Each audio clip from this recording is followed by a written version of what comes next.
Hello and welcome. Very good afternoon to everyone here present, and welcome to ABP Education. My name is Prabjeet Singh, and I would like to welcome you all to the next webinar in the Campus to Career series. Before talking about the panelists today, I'd like to introduce to you abpeducation.com. abpeducation.com is a portal that has been recently launched by the ABP group, and it deals in news, updates, and everything that happens in the world of higher education. And it also has a lot of information on global universities abroad. It is powered by the Telegraph Online and anandabazar.com. The Campus to Career series that today the webinar is part of started on August 12th with the Bengal Education Leaders Summit, which was attended by Mr. Partho Chatterjee, the State Education Minister. And now talking about today's webinar, the subject of today's webinar is Liberal Arts, Emerging Careers in Humanities. With that, I'd like to introduce to you all our panelists. First on the panel is Dr. Orko Banerjee, Dean of Arts, St. Xavier. Dr. Banerjee has been a Commonwealth Research Scholar at Sussex University and a Charles Wallace Postdoctoral Fellow. He has authored several academic publications, including book chapters, journal essays, and newspaper articles. Next on the panel, Aditi Sriram, Assistant Professor of Academic Writing, Ashoka University. She also mentors creative writing thesis students and is helping develop Ashoka University's English language program. Next on the panel, Mr. Nilanjan Dasgupta, EVP and Executive Creative Director, Rediffusion. Mr. Dasgupta has around 23 years of industry experience. He has worked on many reputed international and Indian brands. With a degree in film appreciation from FTII Pune, Mr. Dasgupta has directed 75 ad films.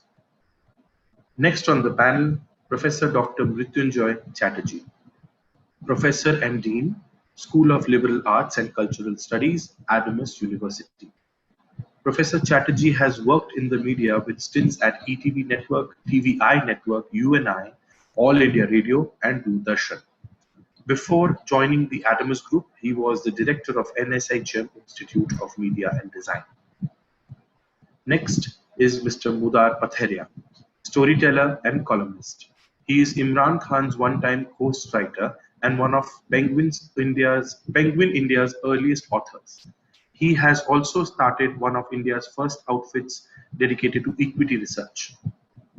And now introducing our moderator, Sharmishta Sarkar, Cultural Program Officer, Goethe-Institut, Max Mueller Bhavan. She has been working as an arts programmer since 2000. She started her career as a program officer at the Siegel Foundation for the Arts, moved on to setting up an independent arts center with the Weaver Studio, and then worked with HMV Saregama. Now, I'd like to hand over the session to Sharmishta Sarkar.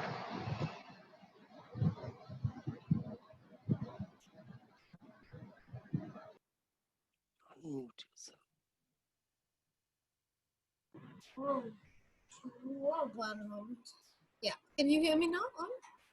Yeah. Sorry for that. Thank you, Prabjeet, for the introduction. To add to what he said, I'm the present program officer for the Goethe-Institut, Max Mueller Bhavan, Kolkata. Of course, started with Seagull and then moved on to what Prabjeet mentioned. So, just want to start the session. So, good afternoon, viewers. I thank the Anandabazar Patrika Educational Portal for inviting me to moderate such an interesting session. Needless to say that I feel very honored to be part of this panel with such esteemed panel of speakers. Let me begin with a quotation by a person who we all know. It's in Apple's DNA that technology alone is not enough. It's technology married with liberal arts, married with the humanities, that yields the results that makes our hearts sing. This was a comment made by Steve Jobs, the former CEO of Apple Incorporation. So what is liberal arts? To begin with the basic definition, liberal arts is a conglomeration of various disciplines referred as one. If we have to identify each individually, then the central focus is on disciplines such as literature, linguistics, history, political science, philosophy, sociology, psychology. However, liberal arts as a discipline is essential. It helps us to have a wholesome view of the societal structure that we live in. It helps us to construct a critique of our surroundings. It challenges our intellect. It trains us to detect and appreciate aesthetics. A discourse and a dialogue on liberal arts is always important and interesting because it includes reflections and rebuilding the stance that we have concerning the various crucial factors that make a society, such as literature, music, socio-political, economic understanding, and more. Liberal arts degrees prepare students for a life of. It is a resource which the students can draw upon across a lifespan to address human problems, to enhance human potential. It is never obsolete. It creates habits of the mind that facilitates a life of learning, growth professionally and personally. Actually, liberal art requirements encourage students to follow their curiosities. When one pursues one's education in liberal arts, one learns to explore something that interests them. One learns to conceptualize ideas based on those learnings. It helps, of course, a person to assess which career path is most interesting. So to have an elaborate discussion on liberal arts as a viable choice of one's career, we have some personalities who are distinguished and celebrated in their respective fields, and they will be able to provide us deep insights and help us navigate the topic of discussion. I will start with the first question, which is actually to all the speakers. I would request them to come up with their opening comments of what they think liberal arts is.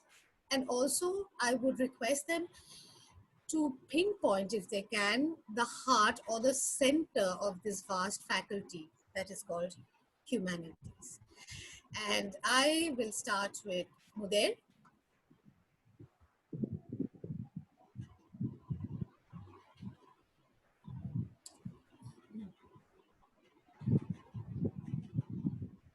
I think she needs to unmute. Yeah, you need to yeah, now we can hear you. You know, very interestingly, I'm not an academician, so it's very difficult for me to get inside an academician's mind and answer this question. So I will answer it the way I understand. The question is, would you want a Vijay Merchant in your team? Or you want a Sunil Gavaskar in your team? Or you want a Tendulkar in your team? And I'll explain this. Tendulkar could also bowl. Gavaskar hardly bowled. Would you want a Ben Stokes in your team, or do you want somebody who only batted or only bowled? You know, the days when you had somebody like Bishan Singh Bedi coming and bowling and otherwise just couldn't score runs, or a Chandrasekhar who could bowl and just not bat at all, I think those days are over. You need people who are well-rounded. You need players who are well-rounded. So you will also notice in the last 30 years, we are seeing a very interesting phenomenon. And that phenomenon is the rise of the all-rounder. And it's not just because of one-day cricket. It's not just because of the T20. I've done a search on the net for the 10 greatest all-rounders of all time. Of the 10, 7 have played in the last 30 years. Only 3, Tony Gregg, Gary Sobers, and somebody else, third name I forget, have played before 1990. Effectively concluding the point or validating the point that you need batsmen who can also bowl, you can have bowlers who can also bat. I've got 3 or 4 names. Saurav Ganguly, batsman who could also bowl. Tendulkar, batsman who could also bowl. Sehwag, batsman who could also bowl. Kapil Dev, you never know whether he was a bowler or a batsman. Dravid, batsman who could also wicket keep. So my understanding is that in a competitive environment as we are in today, I think there's going to be a premium on people who are well-rounded. There's going to be a premium on professionals who are well-rounded. There's going to be a premium on people who are emotionally intelligent in the holistic and well-rounded sense. I believe that you can't just have somebody who says, I'm a specialist and I only play the y-axis. You need people you need professionals who are going to be good on the x-axis with maybe 2 notches or 3 notches below on the y-axis, that kind of competence that runs right through. So my understanding is that the age of the all-rounder, the age of the academic all-rounder, the age of somebody who's well-rounded is perhaps gaining credentials. It's going to result in a need for well-rounded emotional excellence. It's going to lead to emotional well-roundedness, and that's where I think the role of liberal arts comes in. Thank you, Mudir. That was interesting with a lot of cricket thrown in. I'm sure it will help a lot of young people to understand. Okay, next I would request Dr. Chatterjee to speak a few words. Good afternoon to everyone here. He started on a very interesting note. I will just continue that.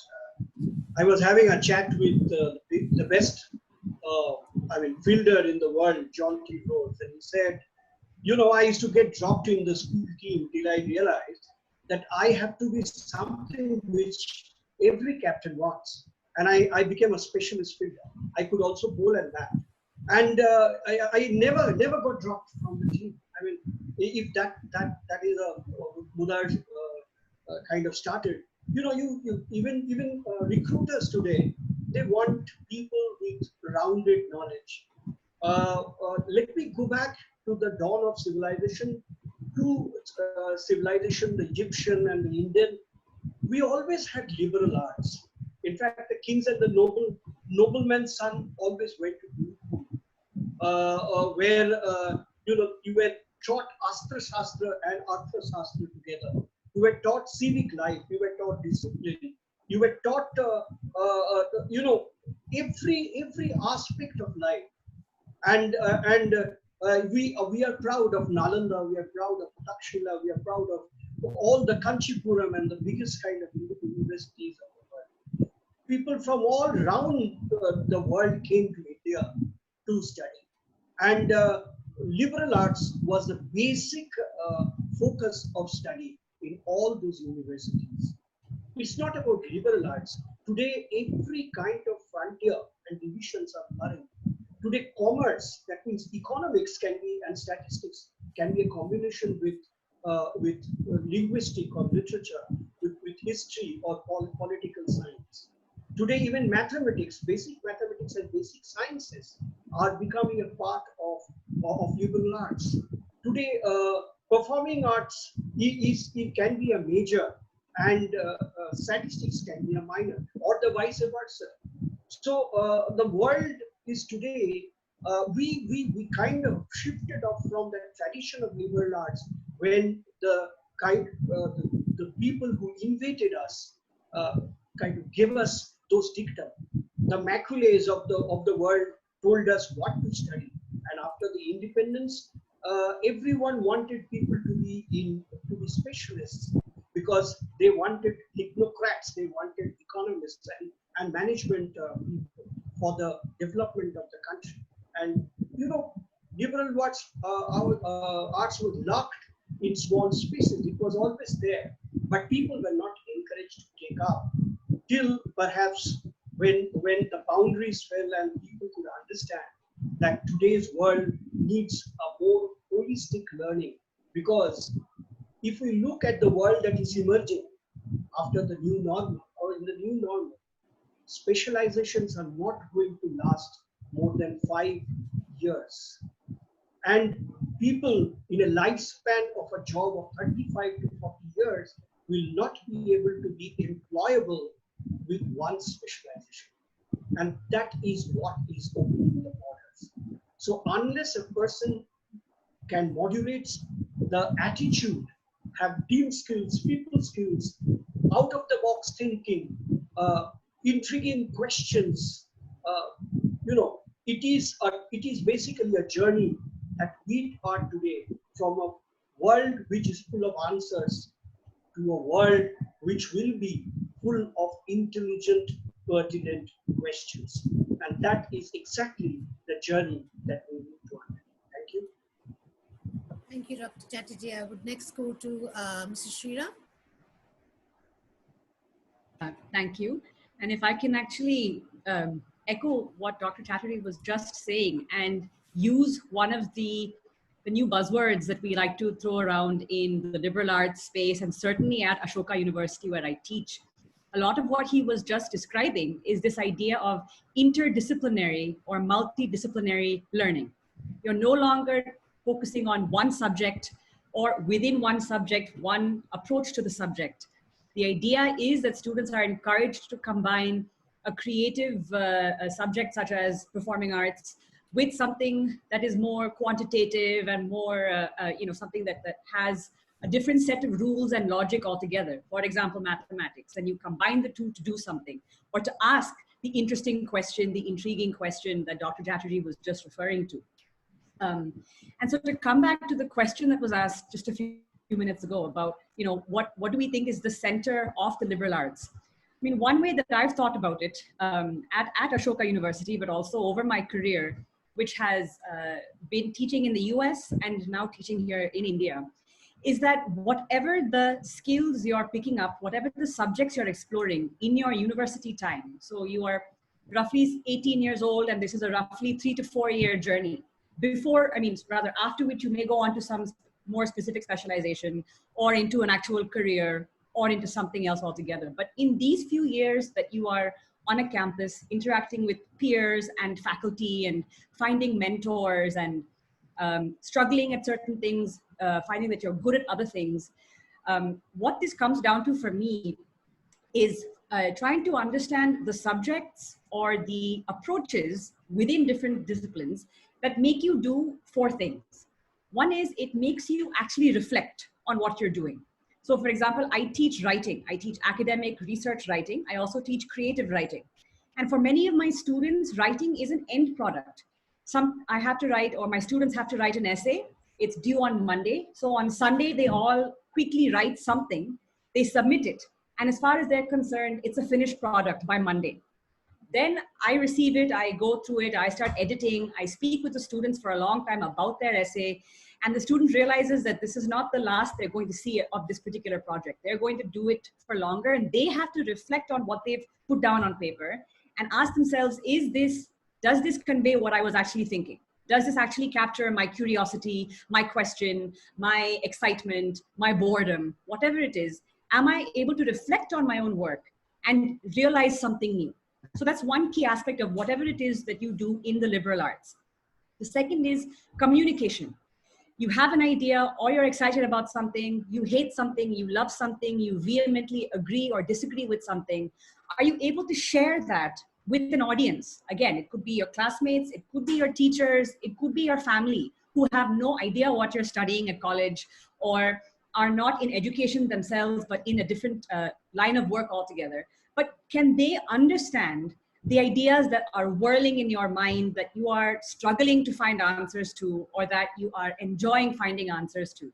So if someone studying physics can explain to me and break down for me a theory, and not just the actual theory, but why it is so appealing to them, why it is helping them think about the world in a new way, that is something that a liberal arts experience and education should give you.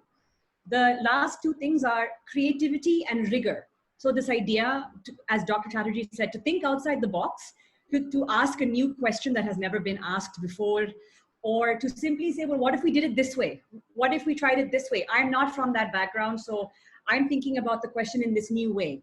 But to take that excitement and that sense that I may not know everything yet, but pair it with this idea that now that I've asked this question, I'm going to research it as much as I can to truly understand how to answer it, and to give this question the respect it deserves, right? So if you think of liberal arts as an act of self-improvement and as an act of learning how to motivate yourself to learn and to connect with others in learning, in this journey down into the unknown, you have to be able to reflect on what you're doing to do it better, communicate what you're saying, or you have to be able to communicate your points so that others can grab onto it and share it with you and work with you. You also have to be creative, but you have to pair that with a sense that it's not enough to simply ask a question and say, that's a crazy idea, it must work. But actually say, now I have to go step by step and methodically think about how to address this question. And I will stop there. Thank you, Ms. Sriram. That was really enriching. Questioning is a very, very important aspect, and keep asking questions. I will now go to Dr. Banerjee.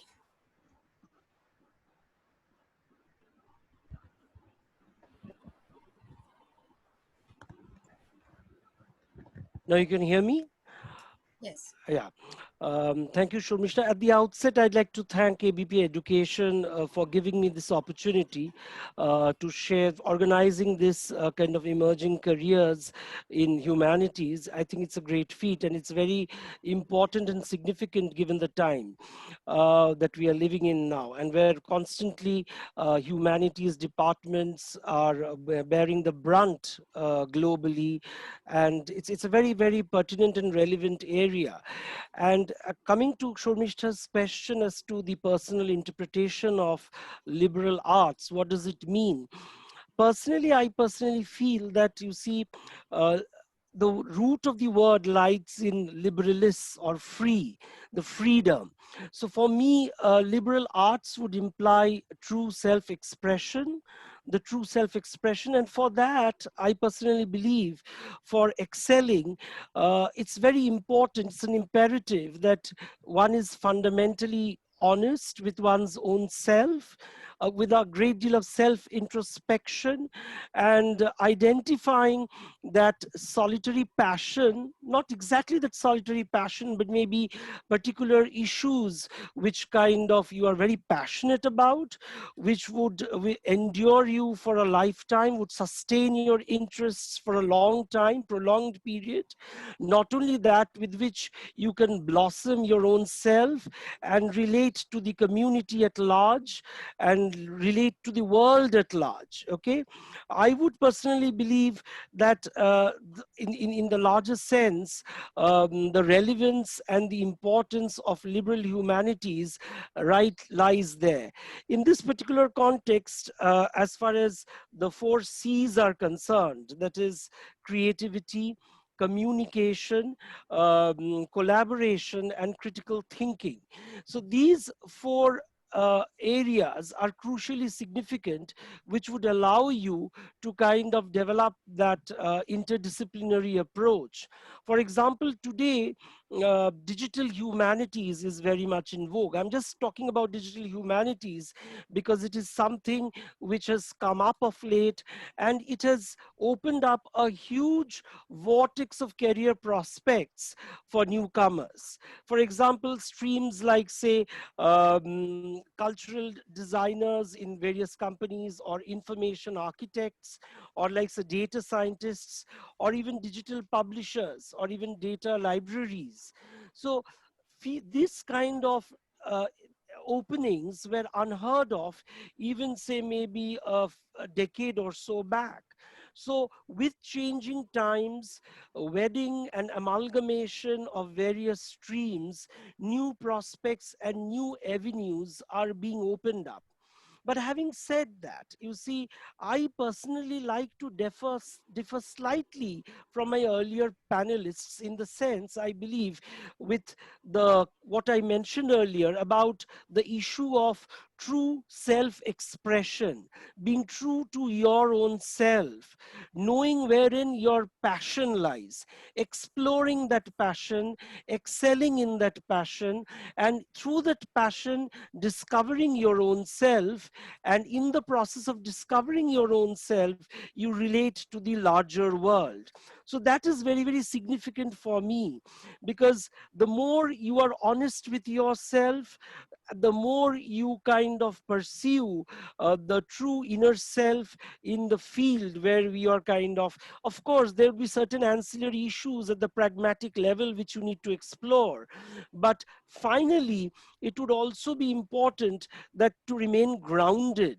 You see, when we talk about emerging career prospects in humanities, we cannot be oblivious of the traditional job opportunities which have been there for such a prolonged period of time, and the traditional fields of teaching, research, which kind of have gone hand in hand for centuries. Okay, so all these factors keeping in mind, I would say in a nutshell that try to listen to your own voice within, where actually your skills lie, your innate potential lies, and try to actualize that.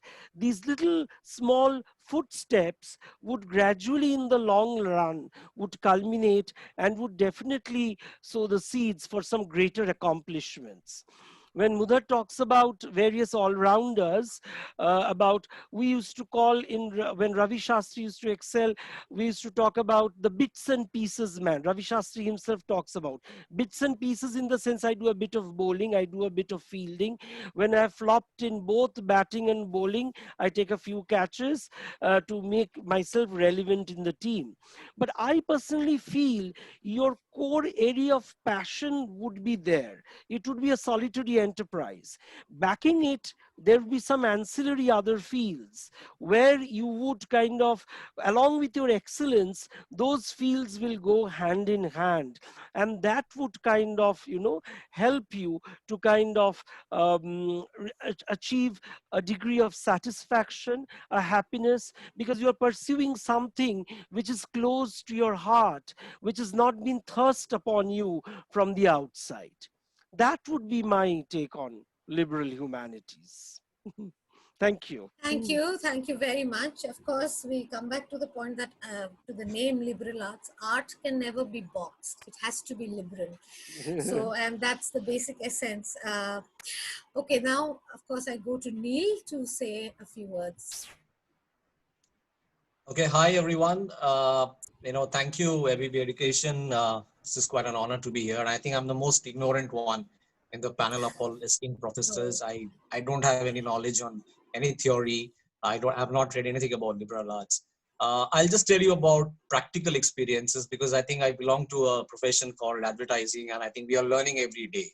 It's unless you work here, you don't know, you don't understand what you're actually doing. So there is no book to learn advertising. Now, I was thinking about this whole term of liberal arts, and a lot of panelists here said rightly that it's about self-expression. It's about the whole feel that you're open to ideas. And I would like you to hold on to that open to ideas part, and I'll come back to it. Let's go to the arts part of liberal arts. Now, it's a huge subject, right? In arts, there is everything put together. But when you apply this art and when we see this art from the point of view of advertising, I think it is more about applied art. It's just not art because advertising is also science. The science of marketing.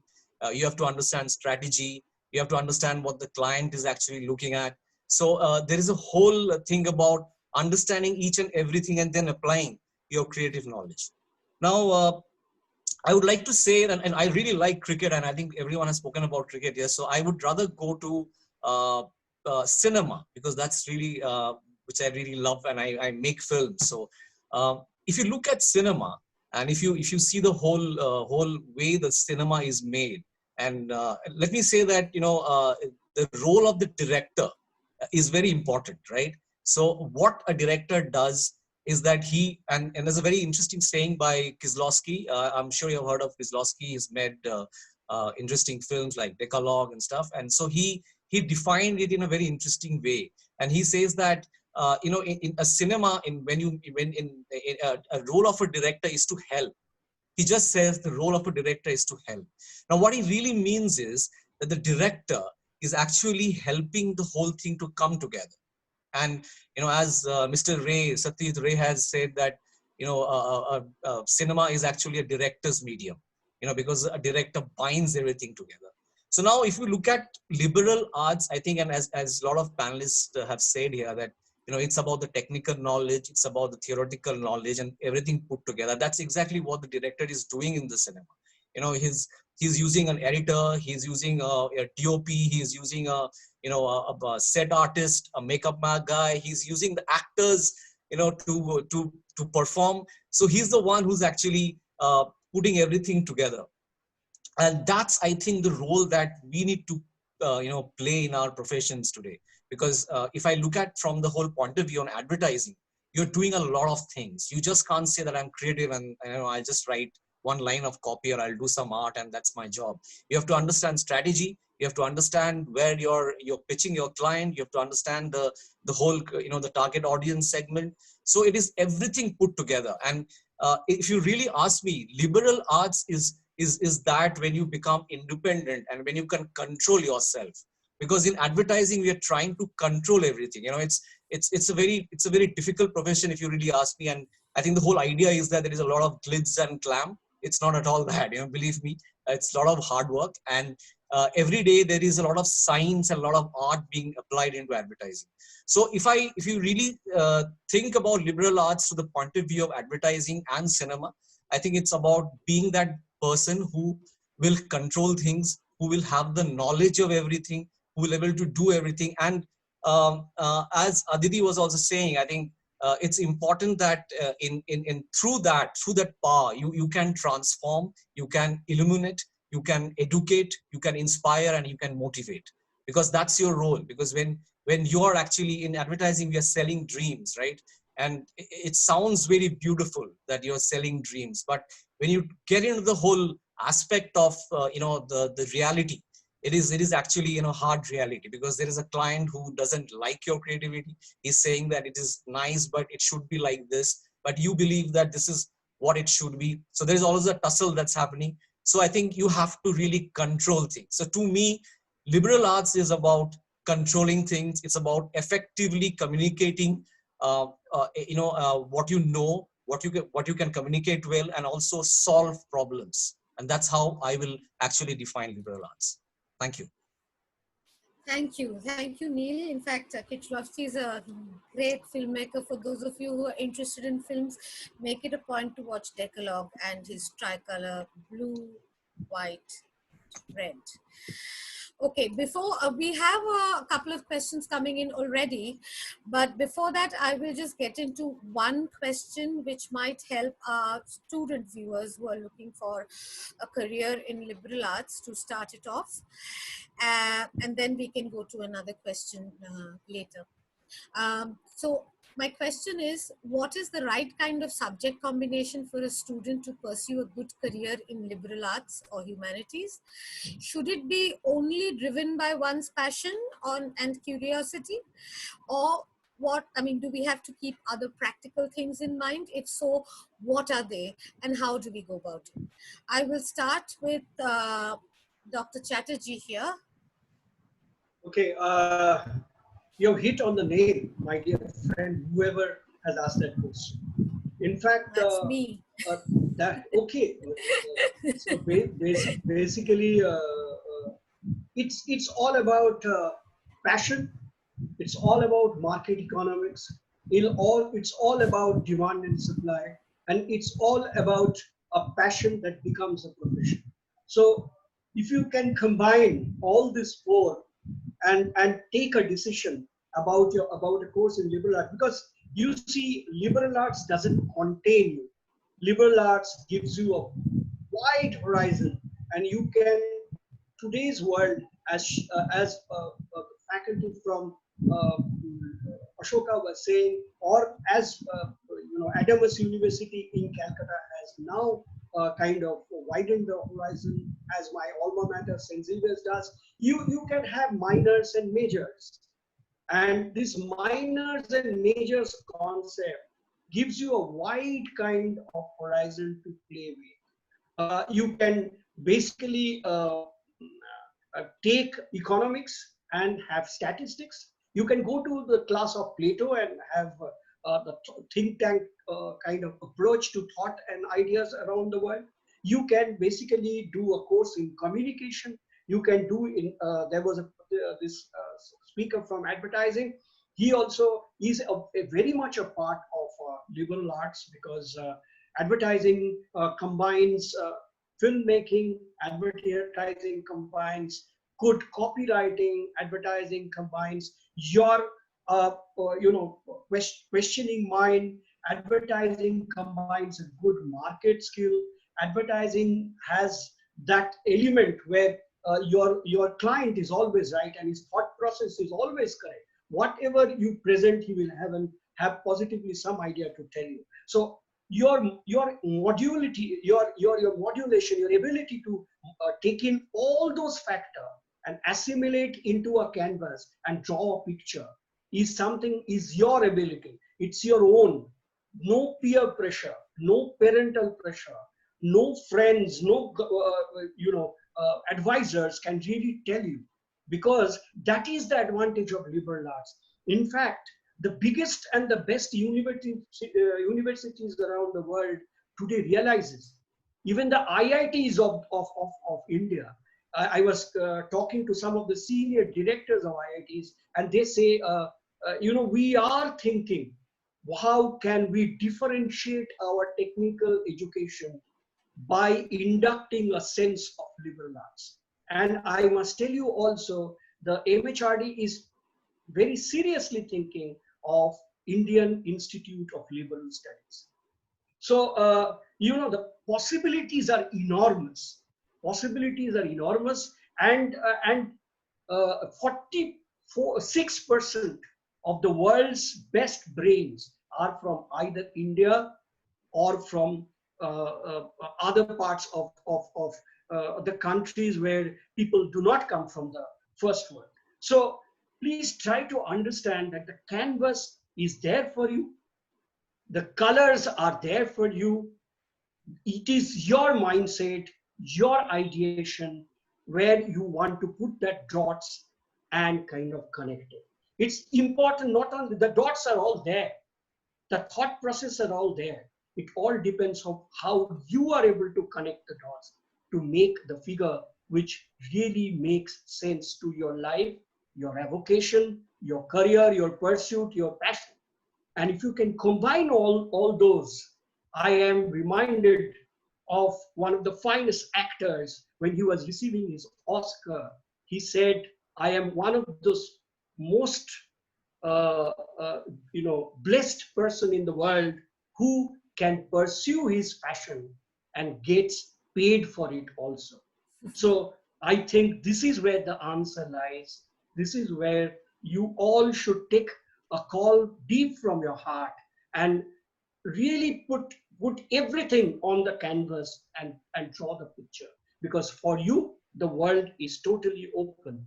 And the entire landscape of education in India and abroad. India is lagging a little behind, but abroad, and in fact, Ashoka has set an example. OP Jindal is coming up, where Xavier is there. Other universities are following up. Adamas University in the East and Northeast is the first private university to have gone the liberal arts way. And I have been given the duty to lead the liberal arts school. So, the possibilities are unlimited. It is you who is at the center of every decision. So please take a very judicious decision. Aditi, do you want to add anything? Sure. I think that this is a very exciting question. It's also a very intimidating one, right? Because students have come to a liberal arts campus or are applying to it with big hopes for all these big questions. We're so excited about discussing on a session like this. But when it comes down to the practical decision you have to make, I mean, the doctor just was saying it has to be a judicious decision. How does that actually come about? And I think a couple of things to say here. One is that we talk about the liberal arts or the humanities as a non-pre-professional program, right? By which I mean we deliberately avoid subjects like medicine or engineering or law, because what we're saying is we're not going to teach you law in order to go become a lawyer.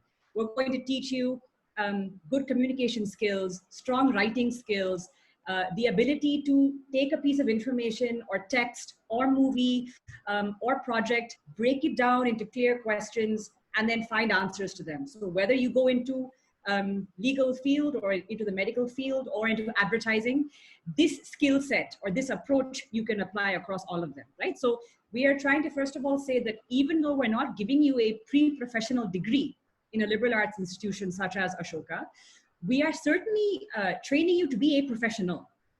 Are you able to ask questions of people in your team? Are you able to take the lead on a project? Are you able to confidently seek help from someone in your field, to research a field, to look up information from various sources, textbooks, the internet, your alumni, your faculty, to learn more about a subject and then pursue it, right? So first of all, these skills come from a sustained amount of time in answering a range of questions in different fields. So of course, it will train you to ask questions in a certain logical way.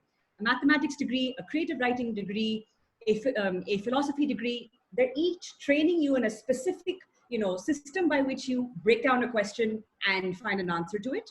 And if you combine all of this, if you have at the end of that, and you will or you should, have a certain confidence that no question is going to intimidate you. So if you do advertising and you join Mr. Dasgupta and he says, here's a client who's a very picky client, you need to help me come up with an answer to a question.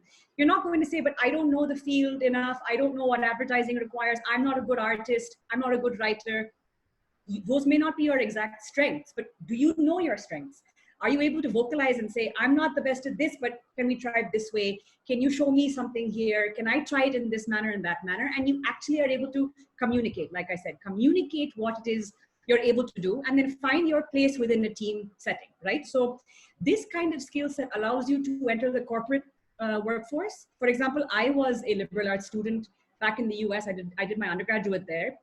And I joined a consulting firm at the end of it. And the consulting firms were heavily recruiting from liberal arts institutions because they want students that they can train in their job. Again, if you've done physics in college and you join advertising, the advertising agency doesn't need you to be a physicist. They want you to be an advertising person. They will train you in that. They want to know that you will learn quickly, that you can understand this new logical way of approaching a question, that you understand the rules and the creativity that go into this particular profession or this particular job.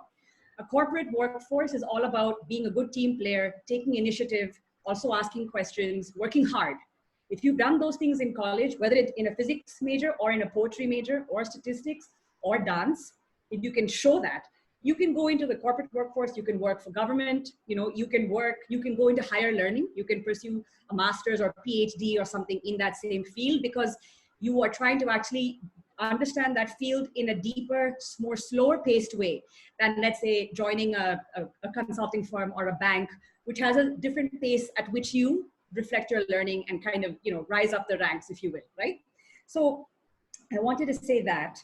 And I also wanted to say that one thing you should do if you embark on a liberal arts education is to trouble your faculty endlessly. All of us sitting in an office in our universities have likely come from a series of career decisions that we made, whether deliberate or accidental, right? That we now find ourselves sitting with a bunch of students on a daily basis, trying to train them to make the world a better place, right? So maybe we have gone into different careers and come back to education. Maybe we knew from the beginning that education was our passion. Maybe we didn't know what a passion was. Maybe we had parental and societal pressures that have molded our journeys. So ask your faculty, why are you pursuing physics? Ask your alumni from those institutions who have graduated, what kind of jobs do they have? Why have they chosen those jobs? Look for internships. Another big thing that, again, the liberal arts education also encourages. Put yourself out there in a practical way. You're a student for the 3 or 4 years you're at the institution, but when you're not in class, are you in clubs? Are you taking initiatives on campus? Are you trying unpaid or paid internships in different aspects of the workforce of, in this case, India? Are you working with faculty? Are you able to collaborate with them, work on a project, do some research? If you see the day-to-day work required in a number of different jobs, you might be surprised at how similar they are at the base level. And then, of course, they get more specialized as you rise up, right? But it starts with a sense of, I have an attitude to work hard, to show up every day, to be on time, to ask questions, and to deliver on whatever the project is, and to be excited about it. And you might find after an internship, it didn't excite you at all. You watched Decalogue, and actually, you didn't get it. And that's fine. You tried it, And now you've ruled that out for now anyway, and you go off to do something else.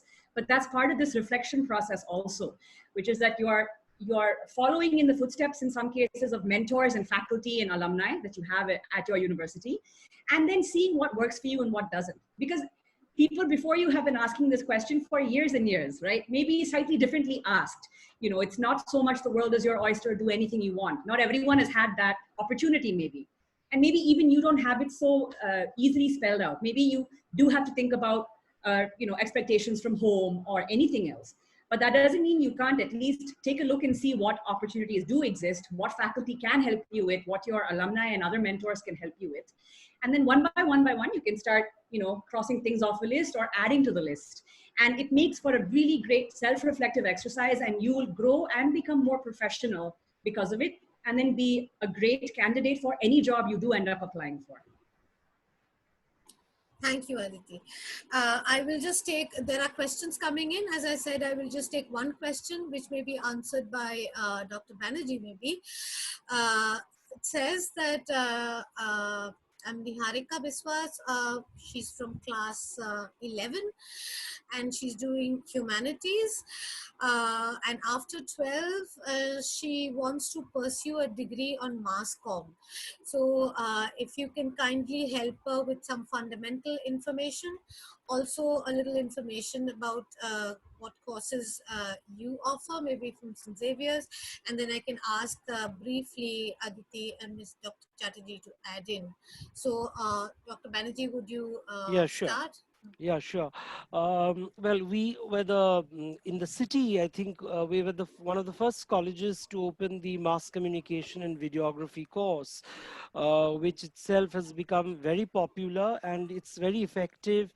And we have had a very good response. And every year we have a good number of students applying after completion of their +2 stage. And the students are doing very well after completion of the course.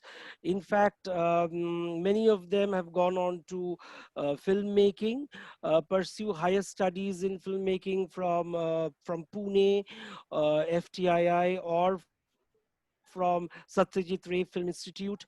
They have specialized in script writing, editing, sound, and all other forms allied with the mass communication and the videography course. Some of them have, even we have a course on multimedia, and which also kind of opens up avenues for graphic designing for you. Okay, and and that would pertain to a lot of job opportunities now, 3D modeling and kind of designing logos, and a lot of exciting creative fields to explore.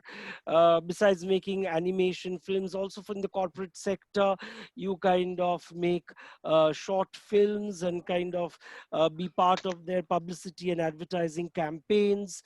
So mass communication and videography is a very sought after course in our college, and it helps you to apply your creativity at a very pragmatic and a very practical level, and to kind of live your dreams, in the sense that later on, of course, you go into filmmaking and all the other ancillary fields associated with filmmaking, like as I've mentioned, cinematography, editing, and other technical features. You are given hands-on training as a part of the course, and as a part of the course, I believe that students now even make a very short film, and the college also organizes a brief film festival where all these small films which the students make, that they are screened, and accordingly some expert is called to kind of come and kind of choose from them. So there is some sort of incentive also for the hard work you put in your course. So this is a very exciting field, and definitely you can explore, and this is something to look forward to. And Xavier's is not the only institute in the city. Of course, it's one of the premier institutes offering the course. I'm sure there are a lot of other institutes who are offering courses on mass communication, and you could do well to explore it. All the best. Thank you. Dr. Chatterjee, do you want to add anything to that? You're on mute, Doctor. I have been very fortunate to have led, perhaps in the Eastern Zone, all the important schools, be it Amity, be it ILEAD, be it NSHM. NSHM is the biggest school with under one roof. There are 1,245 students and over that. So, and also Adamas University has one of the best mass communication departments. Now, St. Xavier's has more into multimedia and film. So the basic mass communication degrees like journalism, marketing communication are more into other colleges and streams. So mass communication today is one of the best streams that you can choose, because it allows you, it is not unitary in its direction, it is multi-directional.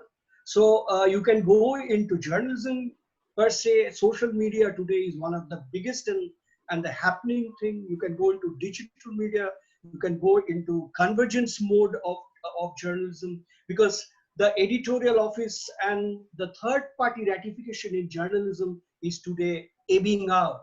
It is more into niche and direct journalism, which is taking over. And social media is today the biggest kind of place. So, and film, as Sir was speaking about, film is also one of the biggest kind of place where, because today OTT platforms are really giving a huge kind of opportunity for people to experiment. Even the biggest and the best people that you have, all the greatest of directors and actors are today going over to the OTT platforms. So there is a mix, and you can go into public relation, corporate communication, event management. You can go into filmmaking, documentary filmmaking, so both fiction and non-fiction. You can go into animation, graphics, broadcast graphics. Today even radio is one of the biggest employer, because online radio today, internet radio today gives you a huge kind of avenue and work. Because when we started in journalism, there was only All India Radio, but today with the rebirth of radio in the form of FM, you get a lot of employment, also a very gratifying and enriching career. You get a lot of money in that. And all those kind of sectors which are opening up, that can give you a kind of very gratifying career. And what the basic things are, you go, even Amity University today is also mass communication choices. There are lot many institutes that are there giving mass communication choices. So go apply, and you can, from media, you can really gravitate into many other courses, and you have avenues all around. And media is one of the biggest element or vehicle of liberal arts. So the choices are all in front of you. Thank you, Dr. Chatterjee. I would just break it up with another possibly interesting question, and this I will pitch it to Mueller. I just wanted to request you to take instances from your own personal journey. What was it which sort of made you go forward to develop yourself, to enhance yourself to where you are today? Maybe you can point out a few examples from your life on what the way you were thinking and what led to one after the other. For our students here, maybe it might be a little motivational, it might inspire them. Mueller? So thanks for the opportunity to promote myself. I came from a background where I think my parents considered me to be a failure. I was a BCom pass. I was arrogant. I had, at the age of 18, a job in Ananda Bazar Patrika. I probably set a record that's never going to be broken. Nobody ever is going to become an employee of Ananda Bazar at the age of 18, ever. And I was arrogant to the point that chakri ache ar ki dorkar. I would earn 850 rupees a month, and that was a singular reason why I did not pursue a BCom degree course, honors, but I actually stepped out at the BCom pass level, and I said 1 year is going to be wasted because 850 rupees per month is not going to become 851 rupees a month. And my job was with a magazine called Sports World. I believe now in retrospect that I was a gambler. Nobody in his right mind would have wanted a career in cricket writing and think that, he could survive and look after his bal bacha at, I was 18, 19, and a career in cricket was the last thing that anyone would have wanted at a time when everyone in my community was either wanting to become an engineer, doctor, or sit in his father's dukan. What happened as a result was that because I was in the media, I happened to know a gentleman called Xavier, who was the business editor of the Telegraph. And I was deeply interested in the stock markets. So here what is my core skill? My core skill is not cricket. My core skill was writing. I married it with cricket. And I started observing the movements of stock markets. 1984, Mrs. Gandhi was shot in October. And for 2 months or 3 months, the markets vacillated. 1985 was the rise of a new age in the history of the Indian stock market because Rajiv Gandhi came to power. And with Rajiv Gandhi becoming the prime minister, the stock markets didn't just rally, they manifolded. And I used to stand outside the stock exchange trading. So while trading, I knew that my skill was reasonable understanding of what was happening on the stock markets, a reasonable ability to write, married it together, went to Shubirda, told him I want to start a column. I wrote a column on equities for 5 years in the Telegraph. In 1990, and this is clearly what happens to somebody who's pursuing a career in liberal arts, you may get fatigued of one niche, you may get fatigued of one space, you might want to move to another. I didn't realize it, but I had been a student of liberal arts without actually professing to be one. What happened was, I used to write on cricket, I used to write on the stock markets. In 1990, I said enough of both. I don't want to tour with the Indian cricket team from this point onwards. I want to sit in the stock markets and make more money. So I started a research firm to track equities. And at that time, there were possibly not more than 3 or 4 research outfits in the country. One of them happened to be in Calcutta that was started by me. So from 1990 to 1994, we had about 12 people on our research team tracking stocks, tracking equities.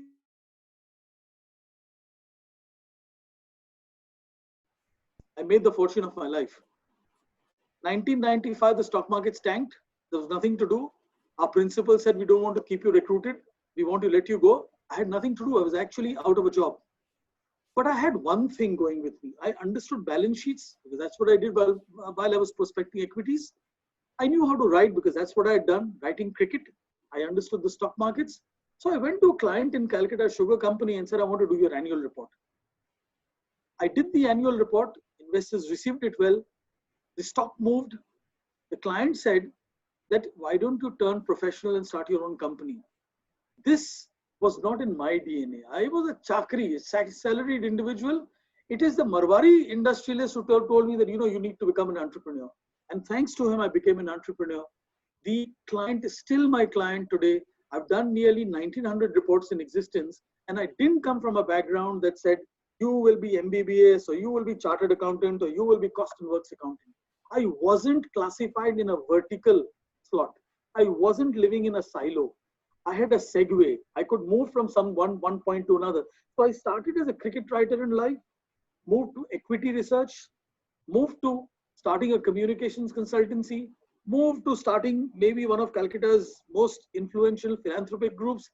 The reason is that fundamentally in my DNA, I was already schooled in the corridor of liberal arts. I could move from one point to another. I could keep reinventing myself. And I wasn't going to be classified as BCom pass. For the next 42 years, you will only be BCom pass and you will be nothing else. So, in my understanding, a liberal arts, a successful and exploring liberal arts student is the one who's a gambler. The one who's got a passport with a multi-country visa on it, can go into any country at any time. I think that's what makes liberal arts very fascinating, because if you've got it in you, you can keep changing your roles. And I must come to this. In the last 25 years, I've prospected no less than about 1,000 companies. It's really quite a lot. The most successful companies that I've prospected have been large caps where the senior executives have not been chained, have not been restricted to one domain. That I was the HR officer in the year 1992 and I'm still the HR officer. Some of the most successful companies have been ones where the finance person moved on to the HR role, moved on to the marketing role, moved on to the international business role, then moved on to the business development role, and today now is the deputy managing director or the managing director. Those companies I realized were the ones that were creating phenomenal value, not just for the shareholders, but for stakeholders. And you know what, now that you, all the panelists have been talking about it, it all comes back to me that some of the biggest industrial conglomerates that I've seen in this country have been manned by people in the higher positions who are actually the Jack Callises of the world. We see them as, business development and strategic development. But that guy is Sir Gary Sobers. He's actually a Wasim Akram. He's probably an Imran Khan because those guys can actually do a number of things. The current designation says they are strategic business development. But when you see her track record, he or she has probably done 6 different things in the last 18 years. And for me, that is a practical and a demonstrated validation of what liberal arts does. So one of the ideas that I'm going to leave this panel with is that go and study some of the largest Indian conglomerates that have been enhancing value for stakeholders. And you will find that maybe 5 or 6 out of the 10 top executives are people who've actually been in more than 4 roles in the last 20 years. Can I jump in for a moment? Sure, Aditi, come in. Thank you so much. At first, I was curious where Mueller was going with the word gambler. And then he used the analogy of the multiple visas on the passport. And I actually think that that's a really apt description for what a liberal arts education does for a student. And you take the example of Ashoka. You don't declare a major until your 2nd year at Ashoka. And that means that for the first year and a half that you're there, which is 3 semesters, you are taking courses in everything that we could possibly throw at you before you make that decision.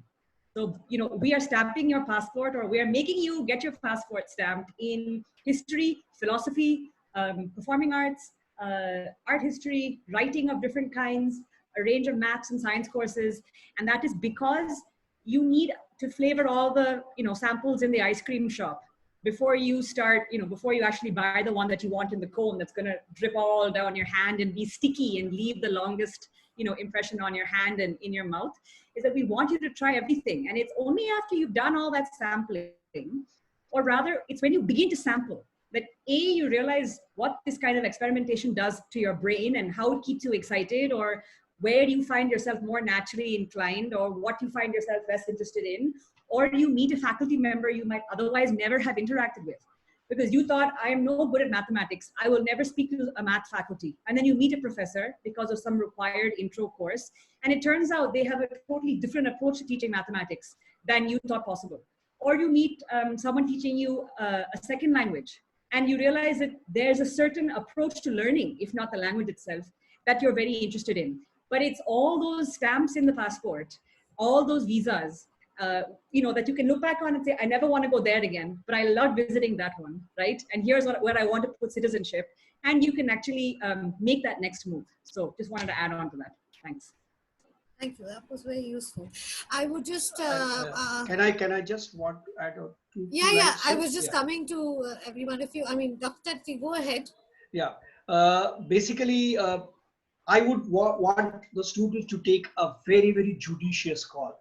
You see, there is a lot of romanticism to your thinking, your passion, your profession that you think you want to go, and the path. But it's a very, very arduous task, and it is going to take a kind of ordeal on you to adapt to all sorts of thinking. See, we think like, if you ask anybody, have you been thinking? He'll say yes. He would always put his worries as his thinking. Thinking is something that the Indians rarely do. And that is exactly why we have very few thinkers. What Madam was talking about is set your thinking process, and that is not an easy task. It has a lot of those kind of adrenaline which pumps into your body, but It's a dire task of doing it every single day, because it is also a process. You will go through a process, but the biggest part of it is that you have a lot of choices. And that is exactly what Ashoka has been able to do. And that is exactly what Adamas is trying to do in Eastern Zone.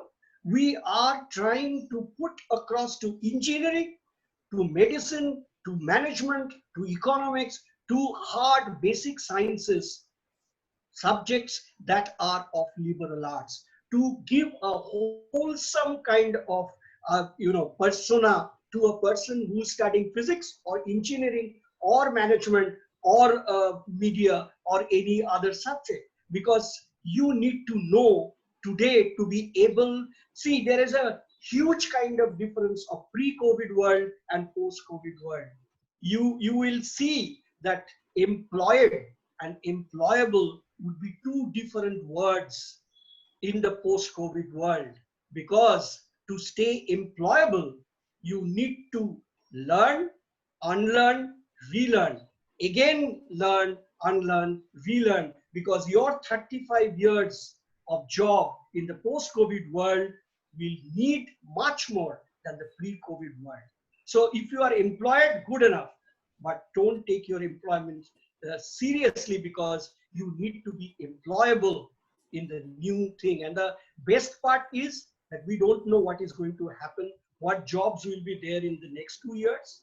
And the bad news is we don't know what is going to happen in the next 2 years. So your liberal art qualities, your communication, your team skill, your out of the box thinking, your critical thinking processes, your leadership qualities are going to take you across those patches when your specialization ceases to exist.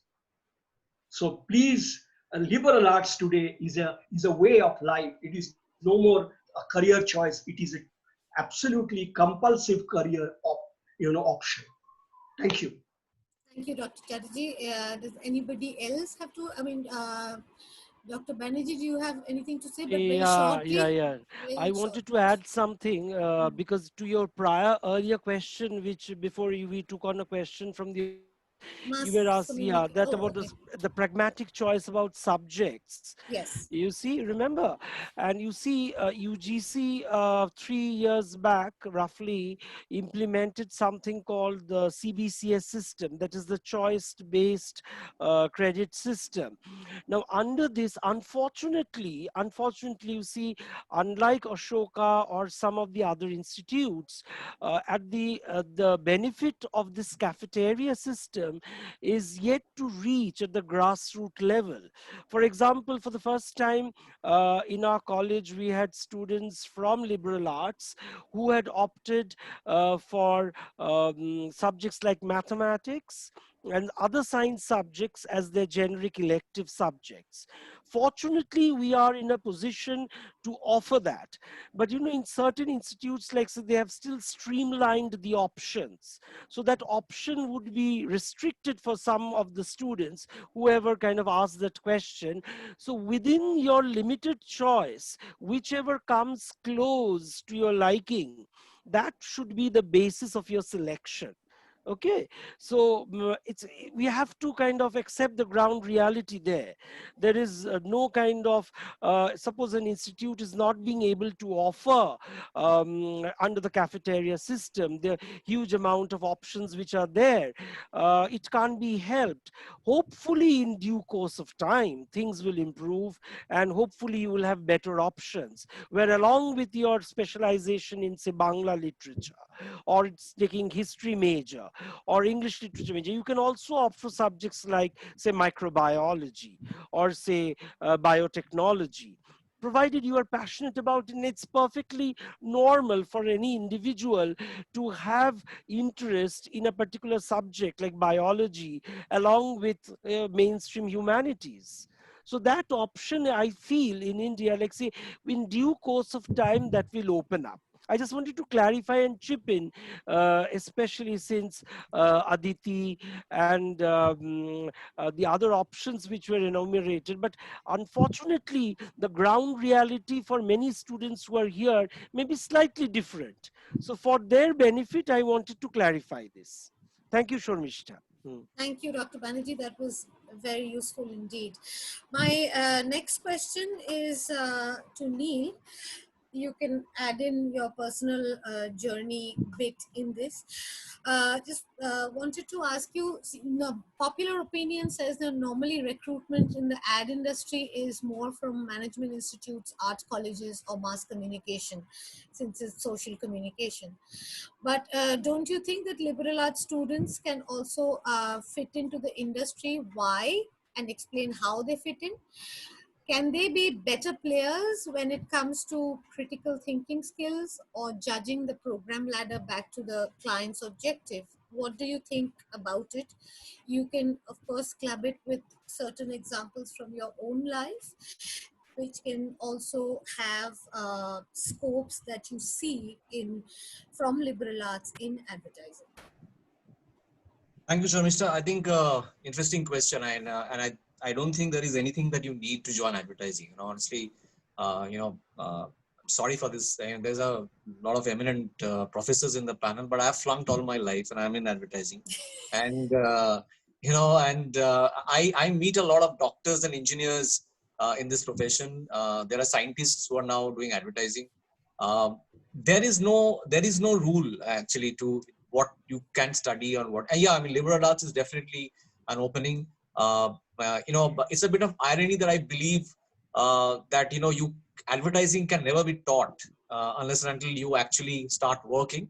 But I teach in certain institutions, and so it's an irony. I also teach in St. Xavier's. I've taught in St. Xavier's. The post marketing integrated marketing communication class. There are a lot of students we recruit from this institute, from Xavier's, and they're all bright and intelligent and very progressive-minded youth who come and join us. And I think there is the one skill that I feel is very important that you need to be in advertising is common sense. And I honestly feel that this is what should be a very vital skill that people should have from either from liberal arts or humanities or anywhere you come from, because what are you trying to apply in advertising? In arts, is it something that you have read, you have something that you have been taught?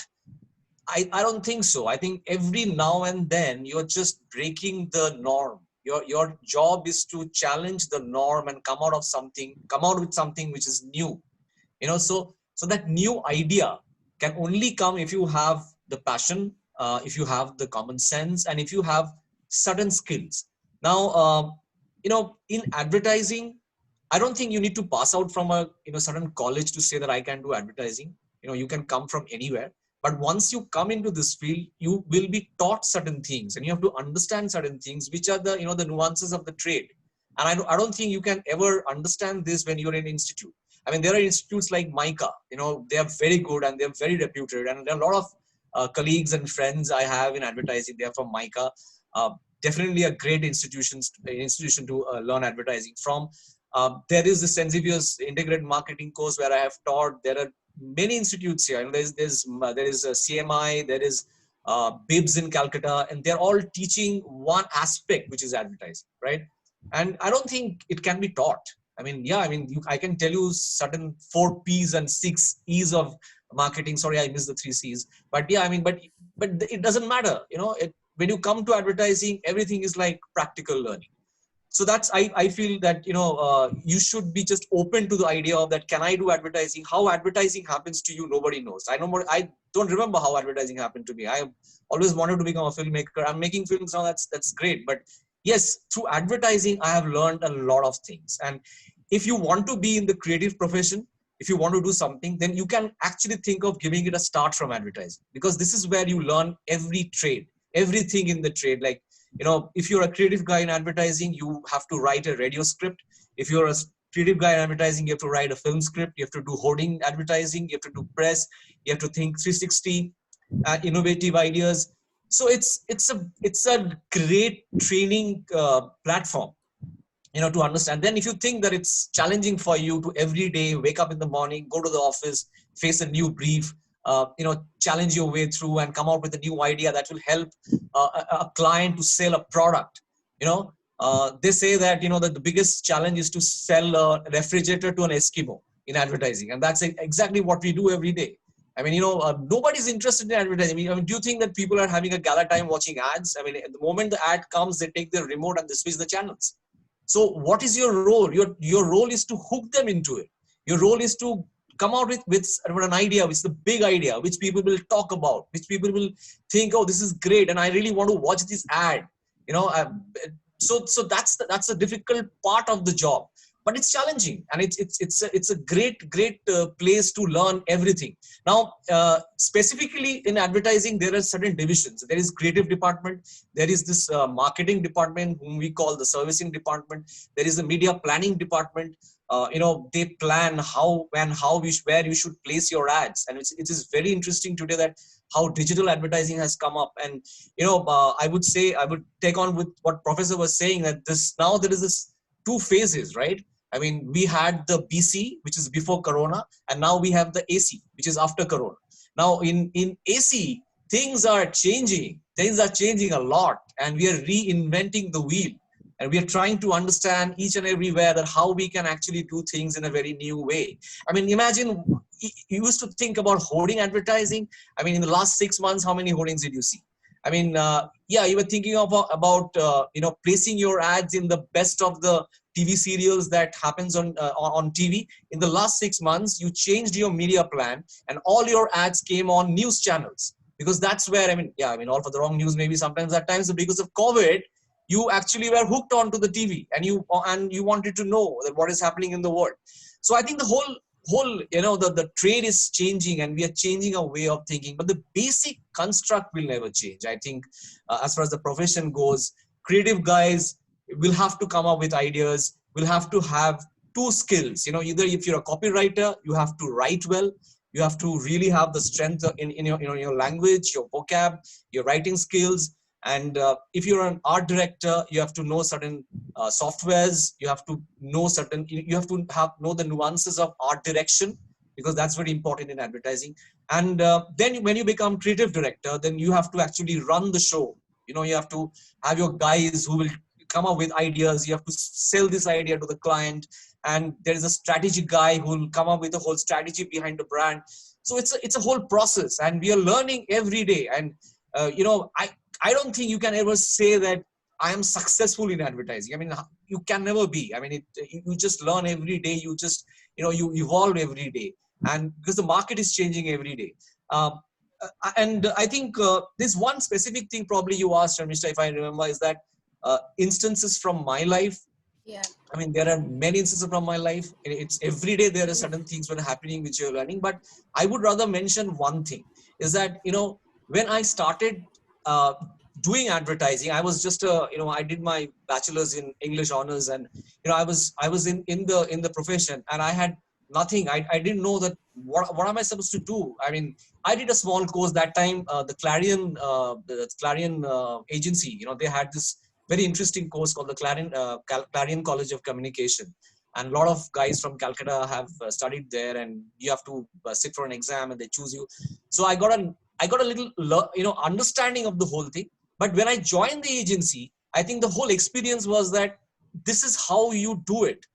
This is how you learn it. So I think if you are from liberal arts, you have to be open to this whole thinking of learning new things, and you have to be very confident about it, that this is what I do. And the problem today is that we think we know everything. Whereas, when you get into that whole work and the process, you come to know that you know nothing. That's what John Snow said, but I'm just saying once more, we know nothing, right? We know nothing. We are learning every day. What is this new thing? And so I think the incident I would say is that when I started writing, I thought I'm a good writer because I could write poems, and I could write, a nice piece of, maybe a literature piece or something, or a song, or maybe. But when I went to advertising, someone told me, dude, I mean, forget about everything. welcome to this whole, industry where you have to write in a certain way. So we started learning copywriting, being in the trade. So when you write 4 lines about a shampoo, you can't always write the poetry about the shampoo, right? You have to write about the ingredients. You have to write, and it is the power of the idea which will actually make the cut. So I think common sense, very important. Skill sets, whether you're a writer, and in marketing, yes, you can pass out from any. It's not true that you have to pass out from a MBA institute. Honestly, MBA guys don't come to advertising anymore, because when you start the profession, you get paid so little that every day you think that should I actually do something else, till you actually make a point and prove yourself, and your salary gets a jump which you never thought it will happen in your life. Yeah, so in this profession, there is no such thing that you have to learn this, you have to do this course. You come here, you learn it. And if you want to sell dreams, then, and if you want to take up this challenge of waking up every day and fighting this out, then this is your profession. That's what I think. Thank you, Neil. We are a little running out of time, and there are many questions. So I will start with the questions. I may ask you one question from general my side in between. But this is about creative. Actually, there are 2 questions which can be clubbed into one. One says, maybe Aditi can take this question. Creative writing is an excellent career option, which is necessary for every student, regardless the fact of any background, either science or commerce or arts. Can you let me know the career options in liberal arts and the necessities, and also the destinations to excel, which can be clubbed by another question by someone who says different career options, to suggest different career options after doing masters in history other than teaching. So Aditi, would you like to start with that? Sure, I can start, and I don't know how specific the answer will be, but I might be repeating myself a little bit from an earlier question. But to come to Paramita's question, which was about creative writing, whether it's creative writing or non-creative writing. So you're not writing a short story, you're writing a research paper in the field of comparative literature, in the field of political science, you're writing a newspaper article, you are writing copy in advertising, whatever the mode of writing you're doing. What to me writing is a very, very strong, or the strongest signal of, is the clarity of your own thoughts. We all have a jumble of thoughts in our mind. Each of us on the panel have been telling you all the things that are in our mind as we're being asked a question. And for us to actually give that to you in a way that you will retain it, and that it is relevant, and that it seems to follow some kind of logic, is because we all have some practice in having to translate our thoughts into a language for someone else, right? So a good basis or grounding in writing means you can try your hand at advertising, you can try your hand in publishing, you can try your hand in, again, a corporate job where communication is extremely important. You can try higher studies, you can do mass communication, someone mentioned that, you could do journalism, you could get into the nonprofit sector, someone mentioned radio, right? So you could try just different formats where it's the power of your words and the power of your communication that is one of your overriding strengths, right? So creative writing gives you, or again, not creative writing, but confident writing. Let me put it that way. Your own confidence that you have said what you wanted to say. It's not that I had this idea, but the way it's come out, it sounds more jumbled, or it actually sounds confusing now, or I haven't had enough space to write the whole thing I wanted to, or I don't need so many minutes to say what I want to say. If you can actually balance it out, that what you have said on the page reflects the idea or the energy you have in your mind, that's a very good grounding for a number of skills. And the question goes on to ask whether the background is science or commerce or arts, the career options in liberal arts.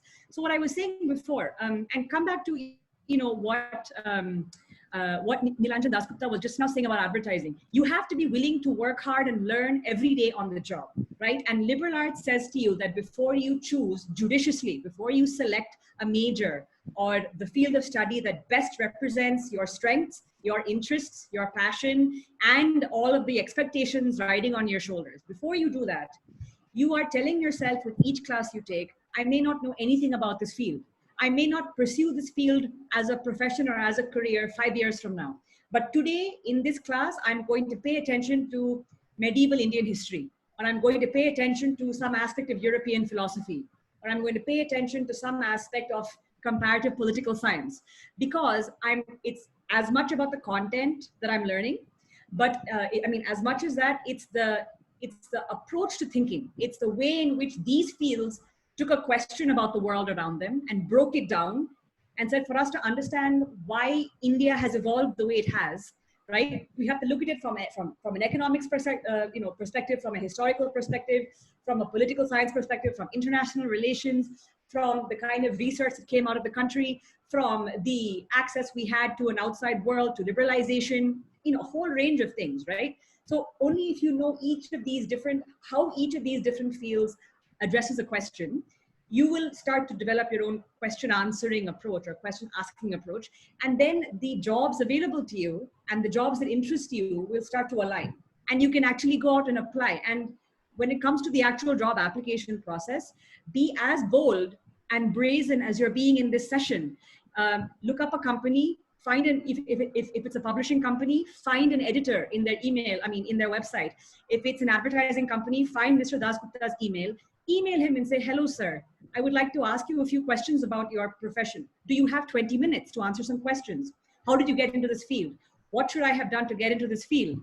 You can absolutely ask the question, why and what do you have to lose? Maybe you won't hear back from someone. But it's the age of COVID, it's the age of email. We don't hear back from people all the time. That's okay, right? Reach out and take that risk. We've already had so many metaphors about being a gambler, about the multiple visas, about sticky ice cream, about making judicious decisions, about the world being open to you. Take whichever one of these that energizes you, but use it to say that I don't know everything. Again, that's what Mr. Dasgupta said. He didn't know anything going into advertising, and he's still there. So he has been learning, but he's also enjoyed what he's learning. And he's found that through that reflective process, he's become good at something. And so the company is keeping him on also, right? It's not enough you just enjoy something. If Mr. Dasgupta wasn't good at his job, he'd know it. Some signal would have been sent to him, right? But if he is still there and if he enjoys every day, then something has aligned. So you need to look for that alignment, but you should ask questions to find it. You're asking us now, it's true.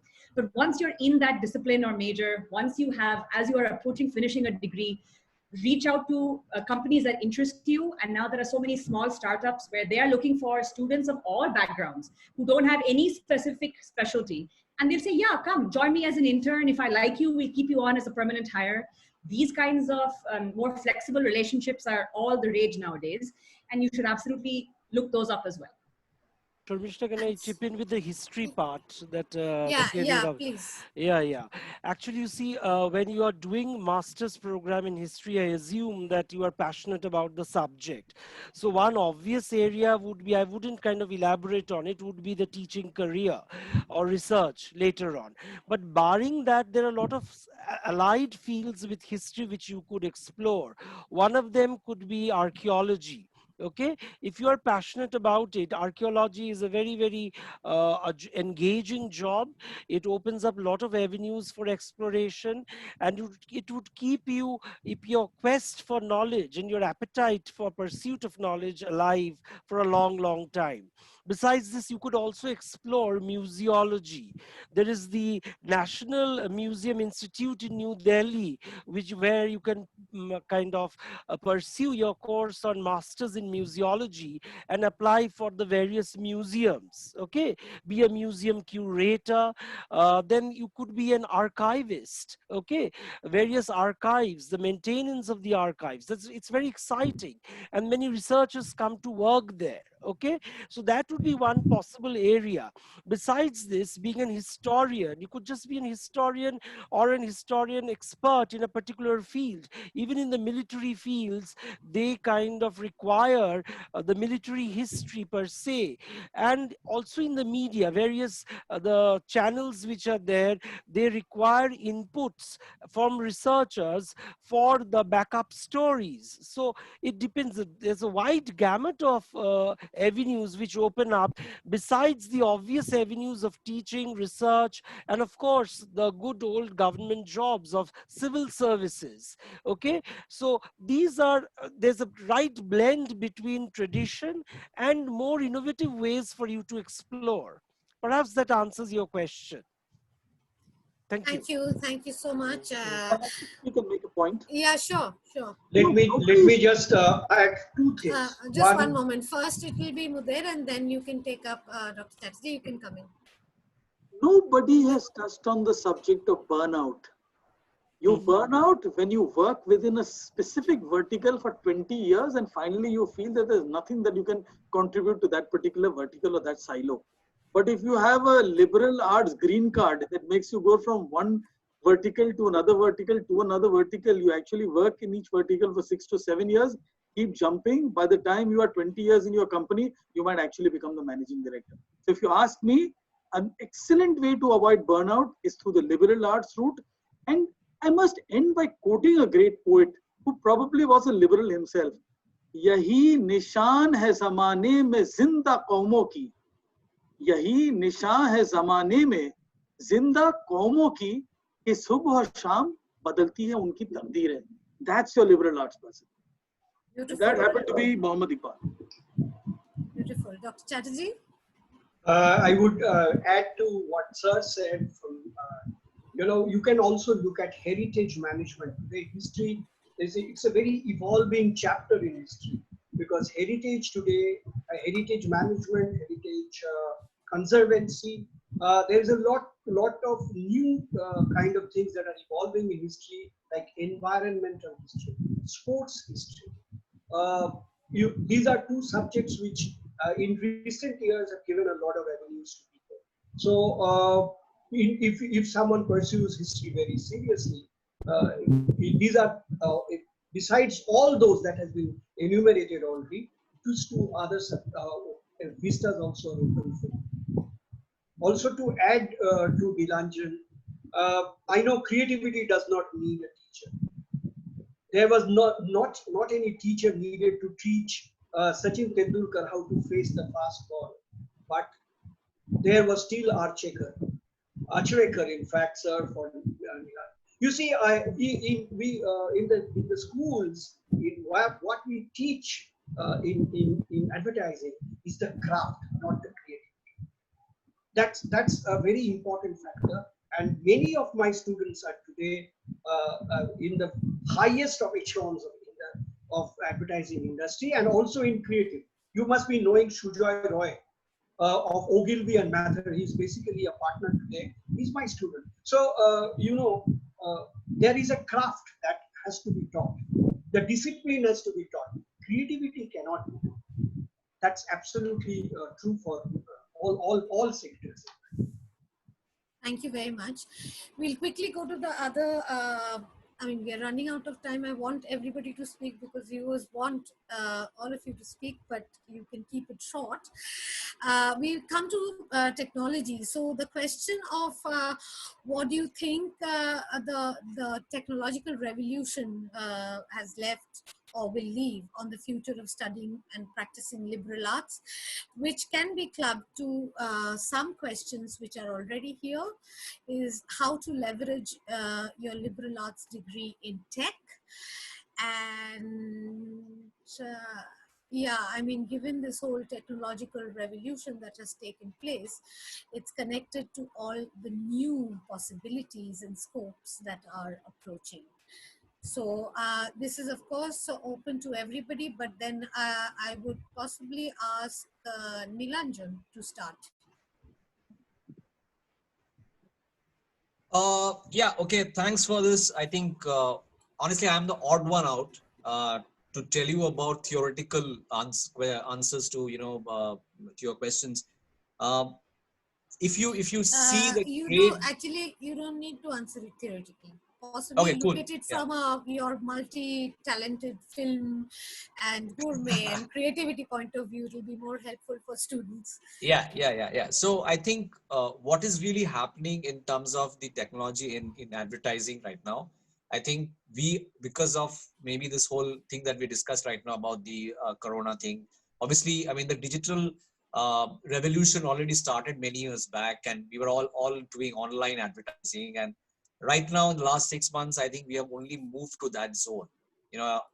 Unfortunately, we had no choice.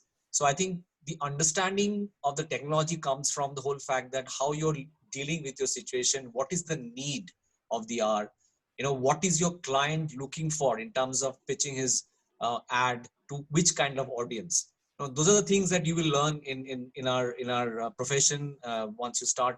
Also, I agree to what Sir was saying that yes, I mean, you cannot teach creativity, but you can learn the techniques. In this all institutes, you understand the different techniques, but at the end of the day, you have to come and think of the big idea.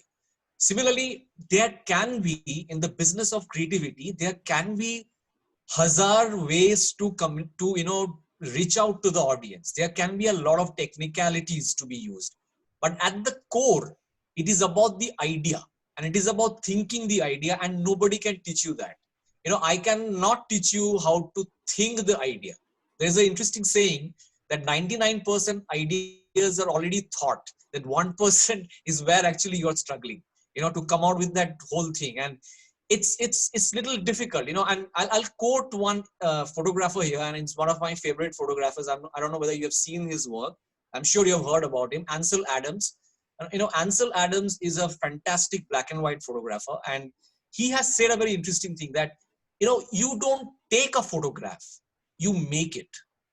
Yeah. So what he actually means is that when you actually go and, ideate something, it is in your head. You have a lens, you have a very good, I can give you a very good camera. It's a high tech, it's got, the 70K, whatever resolution, this, that, everything comes into that. But at the end of the day, what is the art that you're actually coming out with? What is the idea that you have? And I was just remembering Frida Kahlo's, the famous Mexican painter.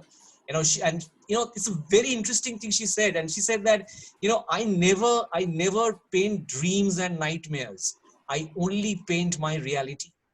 And that's what we do in advertising. We understand the reality. We understand what is the current problem and how we can actually, solve that problem. A client comes and says that, I have this problem that, my product is not selling in this part of the country. People are not responding to the product. What can we do? So we come up with a communication which will talk to that hinterland maybe, which can, and so that's the power that you have to be flexible. You have to change yourself every day. I always think that in this trade, you're like a regulator. Sometimes you're doing as for the premium audience, like you're writing fantastic lines of English, and sometimes you have to get down to the basics and think of this hinterland ads, where you talk to the mass. So all this, honestly, there is no science to teach you. You have to be here. You have to be in the trade to understand how we will actually cope up with the daily challenges. That's my answer. I don't know whether I really answered your. I just have to move on, Anil, because we are running out of Surely, time. I'm done. Okay. Yeah. Thank you very much. Yeah. Going to Dr. Chatterjee. Dr. Chatterjee, can you actually give your views as to the news? What are the new scopes that are possibly coming up due to the present technological revolution that has taken place, and plus post-COVID with so many things going online? What are the new scopes that are coming in the field of liberal arts, and are there any structured courses to cater to the needs of these career options? Do you have plans to do so? See, I'll tell you. I'll answer questions by one. Okay. Nilanjan has said that creativity and experience. I would quote a poet saying, "Tajurba har ek kasti ka alag alag hota hai." Basically, in the river, when you row a boat, every boat has a different experience, and this difference is the essence and the romanticism of liberal arts. One. Number two, technology. When we came into the field as a journalist, it was said, "Khola chok, kan matha, hate pencil ar khata." If you had your eyes open and had a pencil in your hand, and you are a very sharp brain, you could be a journalist. Today, sadly, technology has totally taken over every field of your study. If you are not technologically updated, that is exactly what another part of the media and the finishing schools that they do is make the students much more technology friendly. You see, the softwares are taught. Creativity cannot be taught, but the softwares need to be taught. The craft has to be disciplined. There is a center of line, there is a left of line, there is a right of line. So you can always either exercise the left part of the brain or the right part of the brain and be at the center of, we teach them the center of the path. The technology taking over is digital. Everything from artificial intelligence to robot to, 76% of the jobs are endangered today in the world because the robots are going to take over. The robots are already there in schools in the hills. They are taking over jobs of the teachers. So, but what does the robot lack is, see, when we came into the world of jobs, we were only interviewed on our IQ. Today, it is IQ plus EQ plus AQ. What is EQ? Your emotional quotient. What is your AQ? Is your adaptability quotient. You see, unless you adapt, we are a generation who has adapted the most. When I got my first job in United News of India, a news agency, we had a Siemens machine typing 40 words a minute.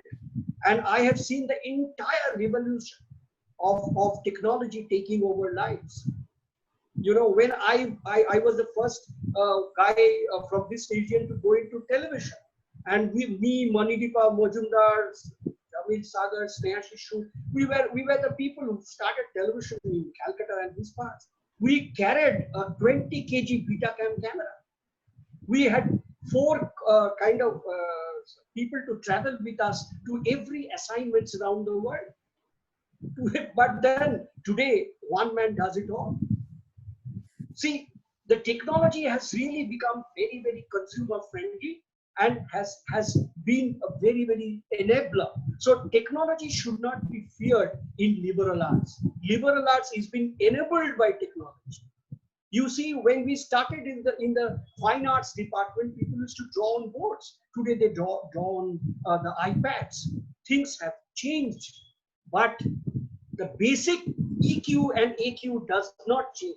So please brace yourself for your adaptability quotient or adverse quotient. Because as Nilanjan says, as Madam says, as Sir says from St. Xavier's, you would be put into test every day of your life. It is no more a kind of a clerical job that went to writer's building and did the thing over and over again, because there would be disruption.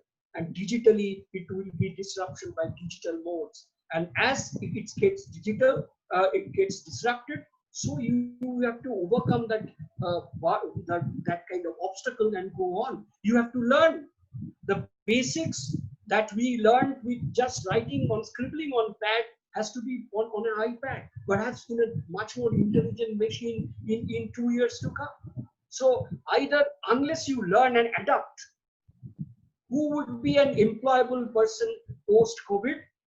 Not a person who is a great specialist, not a person who is a great ideator. It will be a person who can change, adapt, and still be relevant.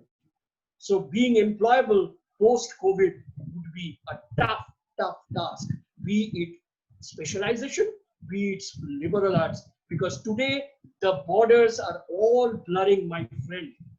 There would be no border between a specialized technical person and liberal arts, because a person without liberal arts qualities would cease to exist in the post-COVID world.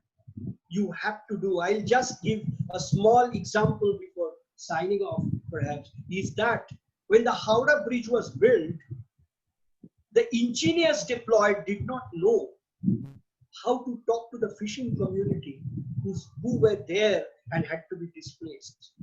There were people who were deployed, who could speak Bangla, and they went and talked to the, this process took 4.5 years. Because the fishing community was speaking in a language which the engineers did not understand, and the fishing community did not understand why a big grey pillar should all stand where the kitchen is. So we have to understand each other's language, and technology is that enabler. So please adapt to technology. You can be the greatest exponent of liberal arts, but basic technology, without basic technology, you are lost and you are nowhere in the post-COVID. Thank you, Dr. Sure, Mr. Can I just chip in a little bit? Yeah, I was just coming to you. But if you want, I mean, my plan was to go to Aditi and then you, but if you want to start, it's fine. No, I think I then would you just, go. no. I just want, if you're saying, I would just want to add that if you can just put in your points as to whether your institution is thinking of more on more specialized, new career-oriented scope given the technological revolution that has taken place. If you can add that. Yeah, you see, at the very outset, I mentioned about digital humanities. You remember, at the very Yes. outset, I mentioned about that. And technology, you see, it's been a huge blessing because today, studies of humanities, especially research pertaining to, say, British canonical literature has become a lot easier for us. Staying in India through ProQuest or Gestor, we can easily access. Several archives have been digitized, so we can have a look at the papers directly without having to travel. This information was totally left out for researchers. So it's a big blessing because of the digitization of archives which has taken place. Our institution, we are kind of discussing on the lines about digital humanities, especially we have already in the Bangla department, we are offering a course where the students are being familiarized in the process of publication, and it takes place in the lab, and there is also a language lab for the ELT classes, the communicative English classes. But I would just like to add very briefly, because we are running short of time, and I would love to listen to the other panelists as well. Very briefly, so you see, digital humanities is coming up. Jadavpur University School of Cultural Texts and Records, they offer a diploma course in digital humanities. But there are other institutes outside Calcutta, outside Bengal, who are offering degrees in digital humanities, which would be very, very useful for the students, especially students of liberal arts, to procure jobs later. Most of the jobs, I did mention some of them, one being the of a digital curator. Now, for a lay person, what would digital humanities imply? It's basically applying computer technology to understand various forms of arts and literature.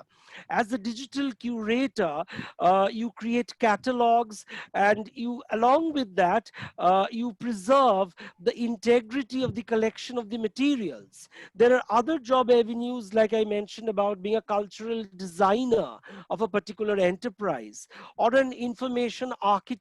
As an information architect, you devise the content strategy, and even in the libraries, the library science, how to devise the content.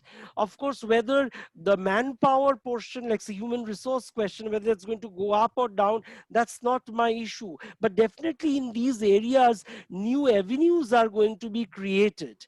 You have the metadata and analysts. You also have the web digital initiative librarian. You have new posts like digital heritage officers coming up, who kind of look after the heritage structure and the digital archives. So a lot of avenues are being created, and technology is here to stay. And as Sir pointed out from Adamas University, we have to reconcile with this. We have to adapt. And the more we adapt, the more openings will emerge for us in the future. Okay, thank you so much. I'll keep it very brief because Aditi is waiting. Yeah. Thank you so much. Aditi, do you want specifically to comment what your institution is thinking are there more specialized branches that you're thinking of opening, which one might consider given what is happening in the digital world or technological advancement? At the moment, we don't have any new disciplines coming in. We do, having said that, we have a digital humanities concentration as well, to what the doctor was just referring to, that we've had now for a couple of years. I think a field of study takes longer to establish because we academics and we institutions like to take a bit of time to establish that this is a serious enough, substantial enough field that requires theoretical as well as practical study and application. Having said that, we're always coming up with new centers at Ashoka. For example, we have a Center for Writing and Communication. We have a Center for Entrepreneurship. We are developing, it's still a few years in the making, but a Center for Indic Studies that looks at ancient Indian languages. We have a Center for Sexuality and Gender Studies. And these are centers that host faculty, that procure research grants, and that are researching and responding to more current questions, more current issues. So I wouldn't be surprised if a Center for Technology, a Center for Digital Studies was something that someone will propose now, and that we would be interested in thinking about. Of course, with COVID, grants and money and the stuff you need to build any new center is a little short.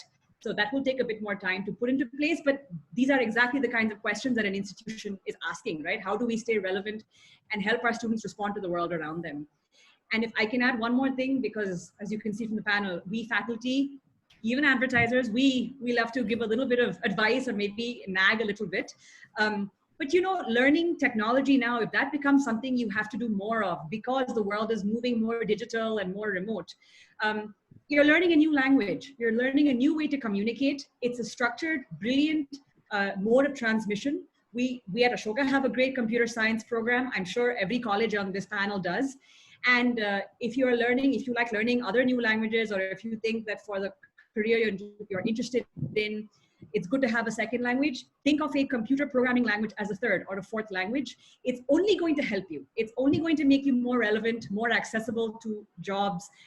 You might be the candidate they choose because you can actually, in the advertising agency or in your PhD program or in your government job or corporate job, be the person who can do XYZ because you can think in that way, or you do have that programming capability. So, liberal arts is about saying, how do we respond to the world around us? And short of becoming a medical practitioner who can treat COVID, right? Another way to do it is say, fine, remote learning, people have already said it on the panel. Embrace it, but embrace it in a practical, individual way. Learn a language. It's absolutely something you can do. There's room in your course calendar every semester to take a class like this, or do it on the side, do it as an extracurricular. Go to a professor's office hours from computer science, or to a senior student and say, hey, teach me. You can also learn this stuff even on your own. There are so many online resources, but learn a programming language and be relevant to yourself and to the world around you. Thank you, Aditi. Just two things. One, we are also coming up with a digital humanities center. We are also coming up with a center of excellence for leadership and statesmanship. That's an emerging sector because we are having some specialization like political leadership, societal leadership, and other kind of aspects of leadership which were not very prevalent, because we want even the politicians to be aware of certain kind of guidelines, because nowadays even politics needs a lot of guidance. We are trying to set up that center of excellence. We have got 6 different kind of already departments. We have got psychology, history, we've got political science, Angla, English, and sociology. But we are also coming up with fine arts, performing arts. We're coming up with film studies and film and culture studies. That's one of the gender and sexuality study. These are the basic things that we are looking at, and I'm very happy to be on the same panel with someone from Ashoka, because they are the leading light. So we would love to collaborate and work together in this field. Thank you, Dr. Chatterjee. Before we come to an end, so I will have one question, and this question. Additionally, there is a question which is open to everyone. I mean, to people who are from different institutions, mainly Aditi, Dr. Banerjee, and Dr. Chatterjee, which is a practical question. The question about affordability. Affordability is a big issue. It is important for everybody to know about. Would you actually comment about how affordable these courses are, and are there any facilities to give financial aid, or how does one go about it if one needs financial aid in your respective institutions? So I will start with Dr. Banerjee. Yeah, sure, Mishta. And you see, as a Jesuit institute of higher education, our fees have always been on the low end, in the sense that lot of lot of thought is put into this area before kind of fixing a particular course fees.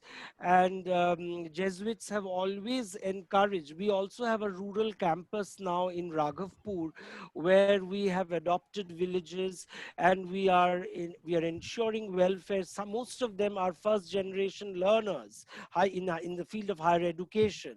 So that is something extremely laudable, and our course fees are extremely rational, and I believe it's justified given the circumstances. And also, a lot of scholarships are available and concessions are available, and especially students who come from difficult circumstances, their needs and requirements are kept in mind, and constant monitoring is done on the basis of the scholarships which are provided. And we have been able to kind of place students successfully after completion of course, giving them substantial amount of concession, and I believe that's a no mean feat. So if you are good in your studies, and if you're serious about it, it won't be a constraint. Fees is never a constraint in Xavier's, or as a matter of fact, in any Jesuit institute of higher learning. And this is something I can vouch for, because I have been educated. I've been a product of St. Xavier's School on the personal front, and I did my +2 from St. Xavier's College, and then of course from Jadavpur University, and then doctorate from Sussex. But given that parameter, when I compare some of the other schools with the Jesuit schools, I find it very reassuring given their contribution. This is one thing one has to give them: the kind of charity they do, the kind of social cause they put forward when it comes imparting education is truly remarkable and worthy of emulation. So I don't think fees would be a constraint for any student who is genuinely kind of keen on pursuing it further.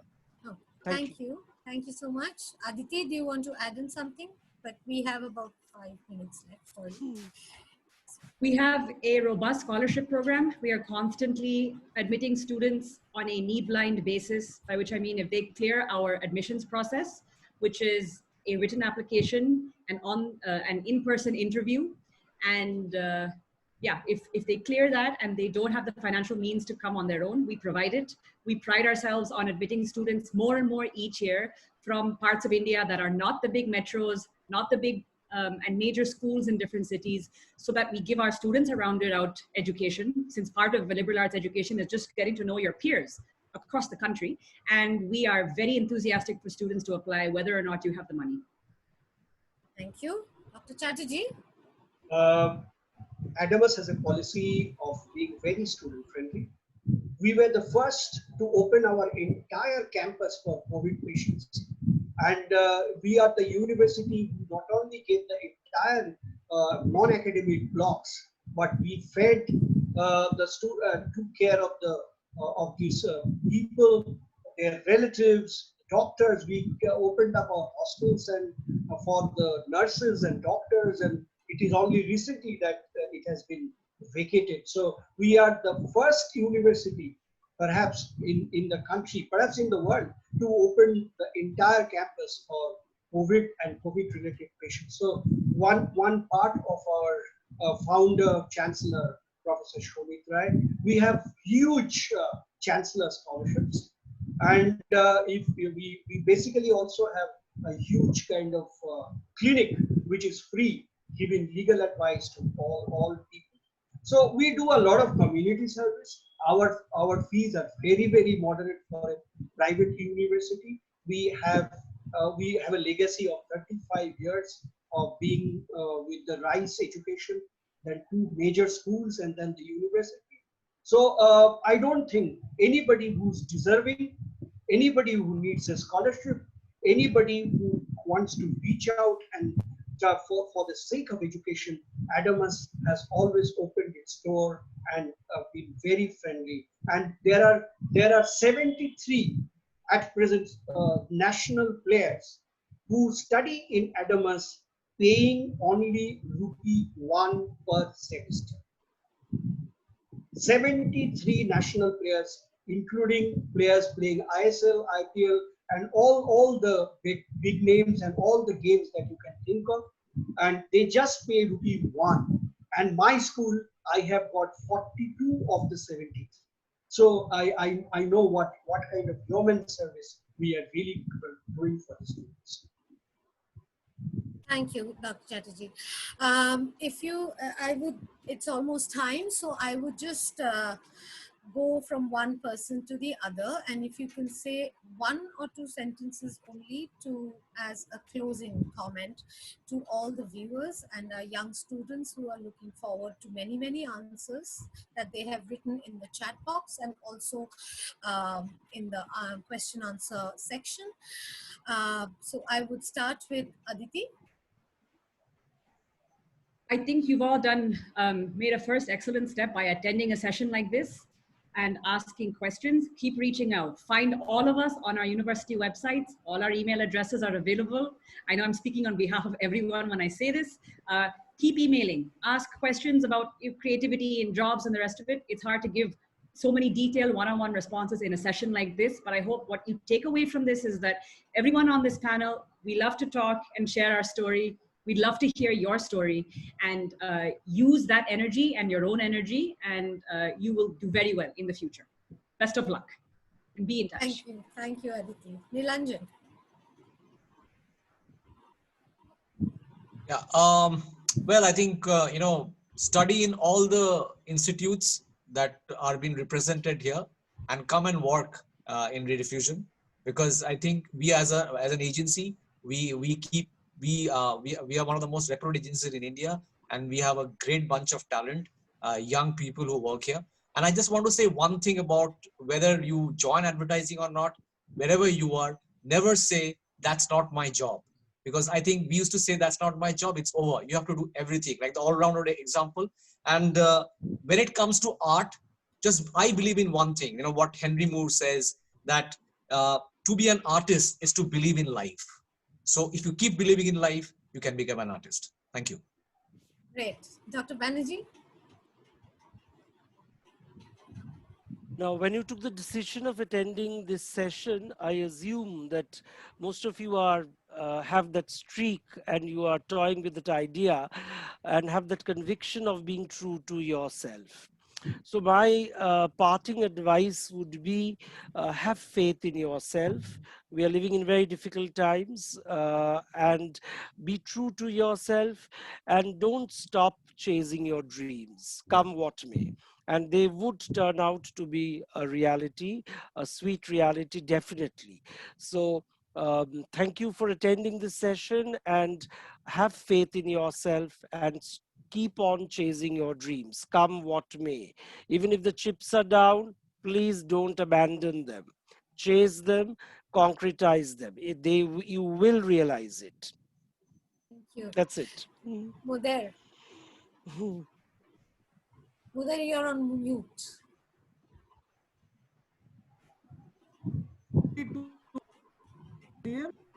Seize the day and Josh says you.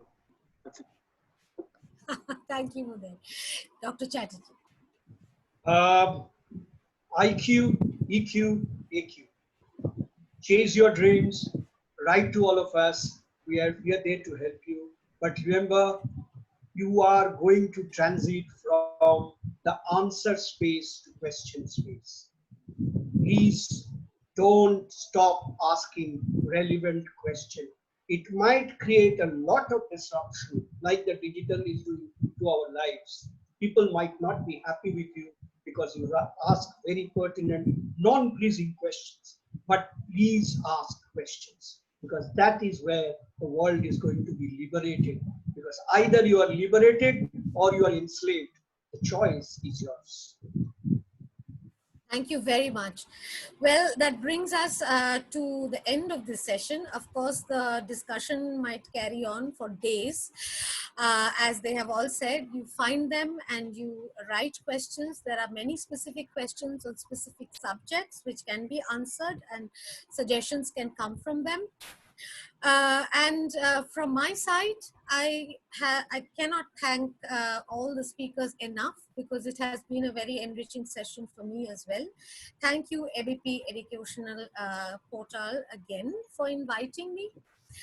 Well, all I can say is from a very early time, I mean, just look around, hear, smell, taste, don't be afraid to ask questions.